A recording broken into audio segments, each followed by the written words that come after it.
Urianger, are you in? Unto a world weary of heroes, a hero wends her way.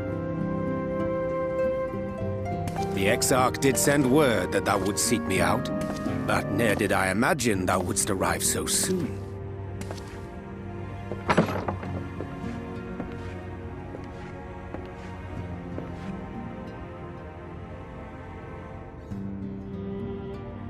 Full glad am I to see thee once more, my friend, and none the worse for thy travails.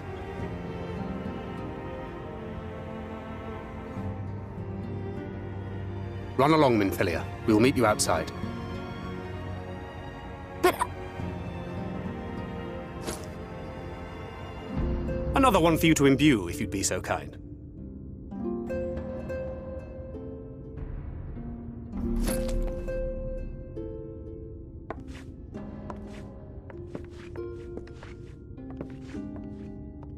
I take it thou hast met with our other comrades already?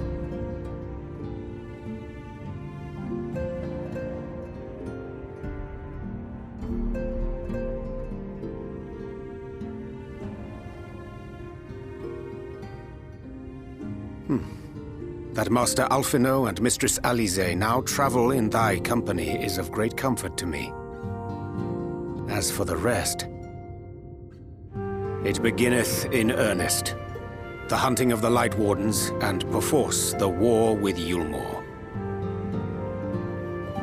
Hark thee then to my words, and through them behold the vision that I did glimpse, that of the 8th Umbral Calamity.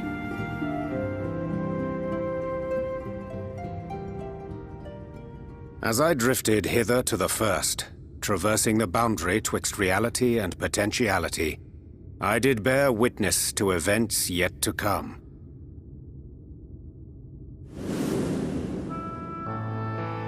There I saw the combined forces of Eorzea and the Far East offering fierce resistance to the legions of Garlemald. So fierce, in fact, that they did begin to push the enemy back. Ilm by painful ilm at first, then Yalm by Yalm, and Malm by Malm in time.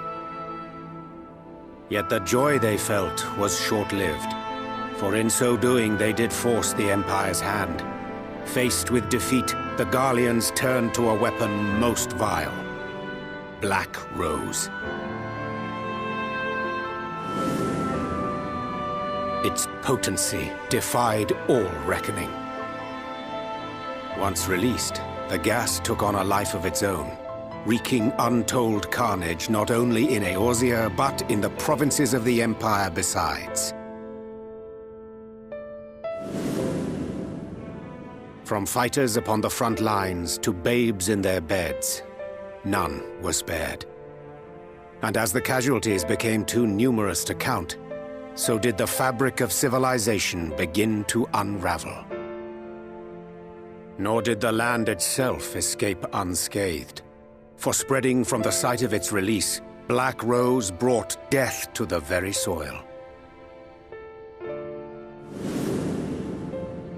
To survive amidst the chaos and upheaval, men came to live by the sword, the rule of law giving way, inevitably, to the rule of might.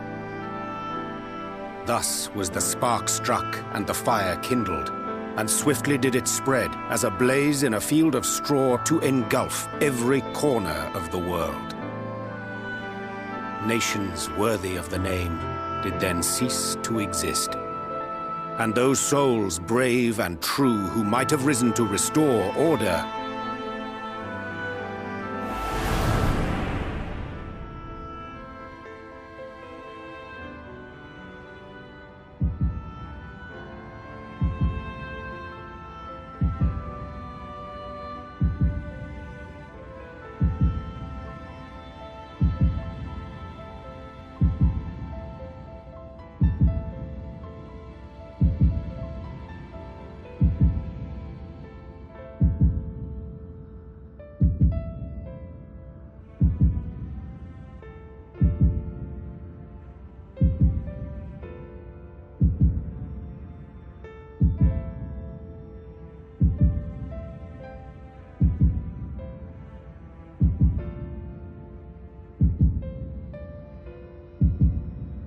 were no more.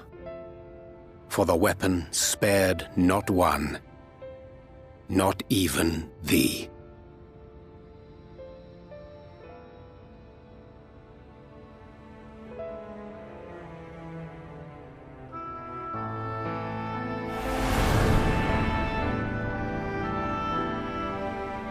An endless age of war, begotten by the blight of Black Rose.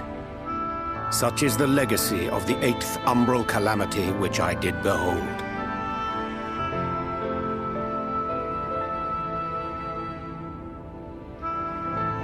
No matter the cost, we must forestall this tragedy. To that end, I have labored during my sojourn in this world, discovering in so doing the answer to a pressing mystery. That of Black Rose's inexplicable potency. Come.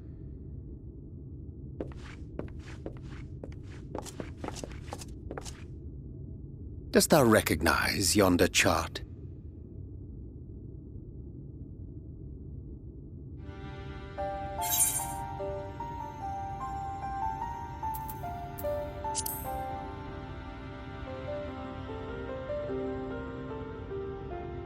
Indeed. 'Tis a rendering of the elemental wheel, such as one might find in classrooms across the source. As the chart maketh plain, our world is composed of 6 elements, in addition to which there exist 2 poles in fundamental opposition. Astral, the active; umbral, the passive. As a reflection of the source, the first naturally compriseth the selfsame forces. Yet, curiously, there is a notable divergence in their nomenclature. To be specific, the denizens of this world employ not the terms astral and umbral.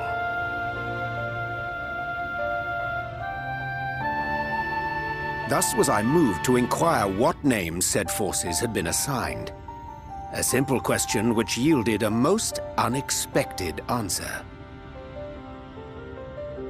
Upon demanding the name of the pole aligned with activity and growth, I was told that as life's myriad colors combine to produce black, the people of the first had called it darkness. At this, did my mind begin to race. Yet 'twas only when I asked what name had been given to the pole aligned with passivity that mine eyes were opened to the truth. Peace and tranquility being as purest white, unmarred by color, I was told it had been given the name of light.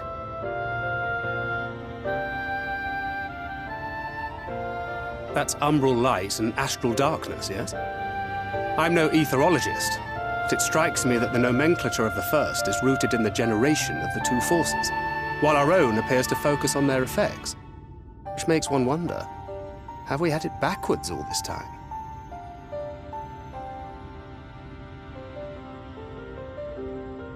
"'Tis indeed a compelling question, and one which beareth closer examination.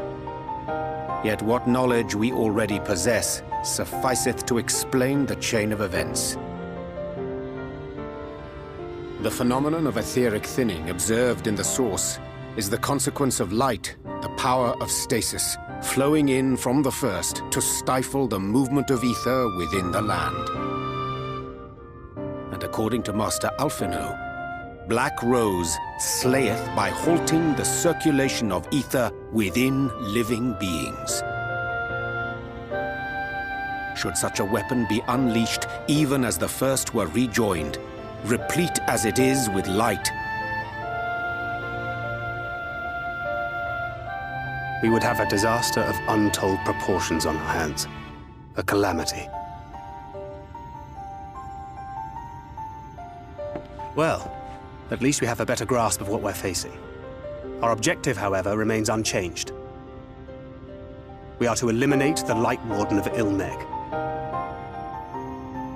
Speaking of which, were you able to ascertain its whereabouts? Aye. 'Tis all but certainly ensconced within Leergear, the castle which standeth in the midst of the lake. To enter said stronghold, we must needs turn to the pixies for aid. Fortunately, I have become quite adept at courting their cooperation. Henceforth shall I accompany you, and do all in my power to ensure that my vision doth not come to pass.